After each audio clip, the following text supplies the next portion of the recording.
I recently had the pleasure of judging the 2025 Game of the Year award for Hammersmith Chess Club. I'm about to show you that game. It's a really sparkling performance. I think you're going to enjoy it. So, first of all, before I do that, let me tell you a little bit more about Hammersmith. So, it's in West London, and the club meets at the Mind Sports Centre. It's a really splendid venue. There's also bridge that gets played there and Go. It's a hive of activity. It's a really great club. Hammersmith Chess Club recently won the English Chess Federation Club of the Year Award 2025. And they're going from strength to strength. They have around 250 members. They meet twice a week, Mondays and Thursdays. And there are all the usual activities, blitz and rapid tournaments and serious team matches. They play in a whole variety of leagues. But there's so much more going on. There are quiz nights, coaching, guest lectures, simultaneous displays, all kinds of things. There's a women's and girls club, and Hammersmith Chess Club women's team just triumphed in the London League. There's also a junior hour that currently has 60 members with regular training. And there's also a dedicated course for beginners of all ages. So it's a very outgoing club. They've organised trips around the country, but also abroad: France, Belgium, Netherlands, Ireland, Poland. But above all, Hammersmith Chess Club extends a warm and friendly welcome to all who visit. So do drop in if you're in London and you fancy a game of chess on either Mondays or Thursdays. So back to the Game of the Year award. So I awarded the prize to Kai Anash. He's 13 years old and he played this in the first round of the English Open Championship. I should mention that Kai was part of the Hammersmith team that won the Under 2200 prize at the recent FIDE World Rapid and Blitz Team Championship, which was held, coincidentally, in Hammersmith. There's a lot going on in Hammersmith, I tell you. Right, on with the game. You're going to enjoy this. Kai playing white, and his opponent is Senith Gunaratna, a Sicilian, but not an open Sicilian. Bishop b5 check. This was always one of my favourite continuations as white. Very practical move, avoiding all that open Sicilian theory. Knight d7, the trendy response, and a4. So this has come to prominence over the last few years. After a6, you don't exchange off, but simply put the bishop back on e2.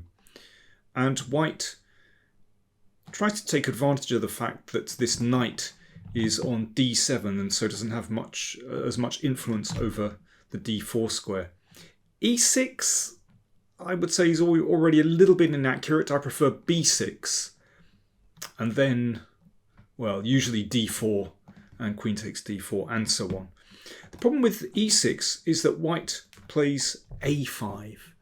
So positionally, very nice move indeed. So that was well spotted. So it just cramps those two pawns, has a little bit of control over the b6 square, and black doesn't really want to open with b6 because that would leave, after the exchange, an isolated pawn on a6. So bishop e7 and d4, and after the exchange, queen takes d4. So this is the idea of the variation, basically. And that's why white can get away with playing this modest move, bishop e2. That the queen actually comes to a really nice spot in the middle of the board and can't be driven away with the knight on c6 as it went to d7. Queen c7, both sides castle, and h3. So that's played because he wants to play bishop e3 and doesn't want the bishop to be attacked by knight g4. And I think at this point, black kind of loses his way a little bit. These moves are a little bit planless. And now Kai exploits the fact that the queen is on this slightly odd square on c6 by breaking open the position with e5. So we had an exchange in the middle. Queen's still on a pretty good square in the middle of the board, and sometimes might just drop back to g3. But the whole point of playing e5 is that white can now play bishop f3, attacking the queen and putting pressure on black's queen side. You can see the difference between these two pieces. That bishop on c8 is really struggling to get into the game, and both white's bishops look really good here. So one coming to f3, the other potentially coming to b6. But black had obviously thought that this move was going to solve his problems, as the queen is running short of squares, or sensible squares anyway. Nevertheless, Kai had foreseen this possibility and had something very nice planned. So first of all, we should say that queen d4 isn't very good because of this discovered check. And rook takes queen. So where does the queen go?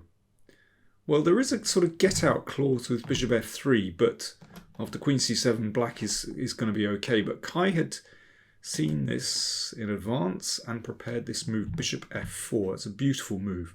Very coolly, just leaving the queen to be taken. And that's what happened. Bishop takes queen. Rook takes rook check. Now king h7 was played. Knight e8 is probably best, but after bishop takes, white has fantastic compensation here, as the rook is beautifully placed and white has these wonderful bishops.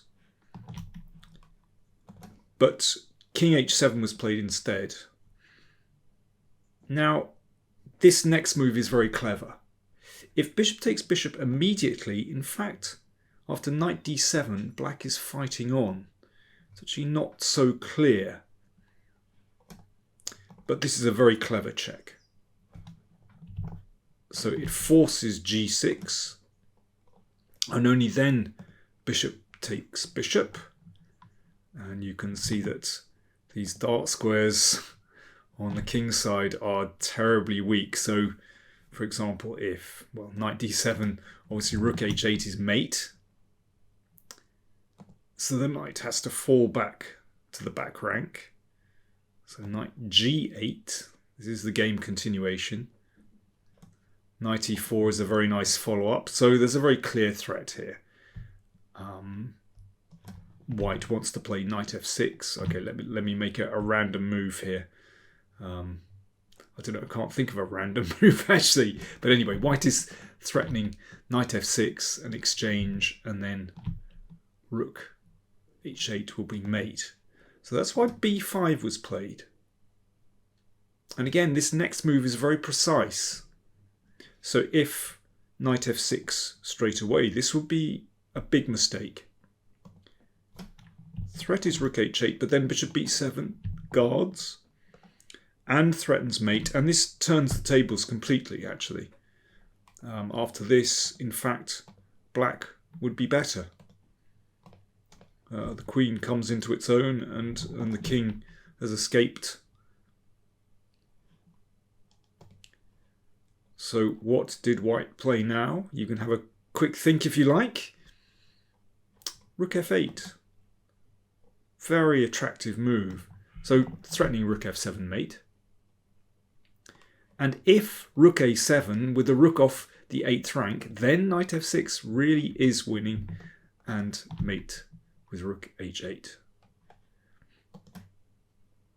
And how does black defend this pawn? Well, if queen b7, knight d6 is absolutely deadly.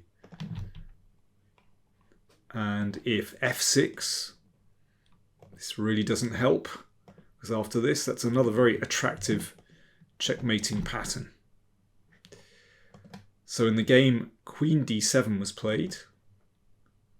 And now a nice tactic to finish. Rook takes knight. Everything falls into place. Knight fork, forking king and queen. King f8. Knight takes queen. And so white is a piece up. Well, let's just see how the game finished, because actually it was very attractive. Bishop f6, so keeping the black king bottled in. Rook d1, there we go, there are problems on the back rank. King e8, bishop b7, attacking the pawn. Bishop takes. Of course, it's completely winning, but Kai did it in style. So there are clearly problems here for black. So the rook came back to defend, and now rook takes bishop. And the pawn is just creeping home. And this is how the game finished, with a nice checkmate on d8. So, well, very nice of Kai's opponent to allow this checkmate, actually. Fitting conclusion. So congratulations to Kai for winning the Hammersmith Chess Club Game of the Year award. I really enjoyed that, and I wish him all the best for the future.